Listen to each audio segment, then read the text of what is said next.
kota ini sebenarnya proses pendiriannya hampir memakan waktu 3 tahun, yaitu sejak digagas pertama kali oleh wali kota pertama Malang, Bussemaker. Pada saat itu Balai Kota Malang masih mengontrak sebuah rumah di sekitar gereja Katedral Kayu Tangan atau gereja Katolik Kayu Tangan, berada di sekitar situ. Kemudian rumahnya kecil sehingga berjalan beberapa tahun, jumlah penduduk semakin banyak, layanan mulai tidak tertampung. Beberapa pelayanan seperti water leading, kemudian bagian pertanahan, bagian pasar berada di tempat yang terpisah-pisah. Sehingga waktu itu Bussemaker mengusulkan supaya didirikan sebuah bangunan Gemeente House atau balai kota yang akan mengakomodasi dan bisa mengatasi masalah perkembangan kompleksitas masyarakat di Kota Malang. Jadi awal pembangunannya adalah pada tahun 1926 dan baru selesai pada tahun 1929.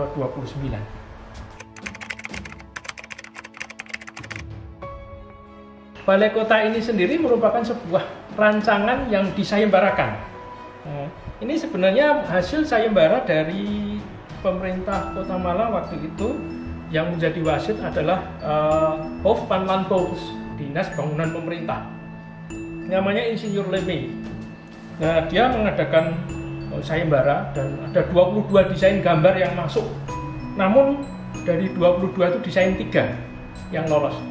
Sehingga pada tanggal 14 Januari 1927 diputuskan dari panitia itu bahwa pemenang dari desain itu adalah Insinyur Horn, seorang arsitek dari Semarang, yang waktu itu desainnya dikasih judul Voor de Burgers van Malang, untuk warga Kota Malang.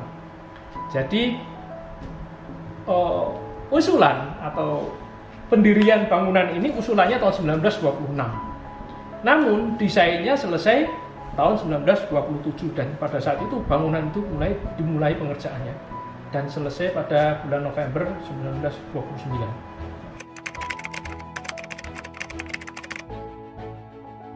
Sebenarnya kalau dikatakan siapa yang mendirikan, memang tidak dijelaskan ya. Kalau mendirikan itu kan karena ini bangunan besar, itu kan kolektif ya. Yang mendirikan banyak orang. Usulannya dari Bussemaker, wali kota pertama. Yang meresmikan adalah wali kota penggantinya namanya Voorneman yang menggunakan gedung ini.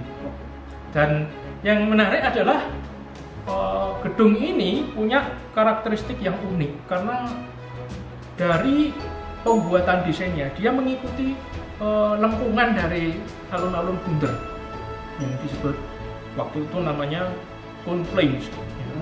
Dan dia posisinya ini terkoneksi dengan HBS di depan, Hogeschool, sekolah warga tinggi yang banyak orang Eropa dan orang-orang pribumi Ningrat yang bisa sekolah di situ.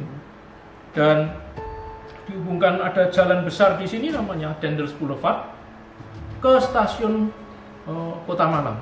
Jadi itu merupakan sebuah desain yang memadukan antara konsep alam dan konsep integrasi antar fungsi pemerintah, adanya fungsi politik, pendidikan, dan fungsi ekonomi. Kalau saya melihat stasiun sebagai fungsi ekonomi, kemudian pendidikan sebagai fungsi sosial, dan bangunan sebagai fungsi politik.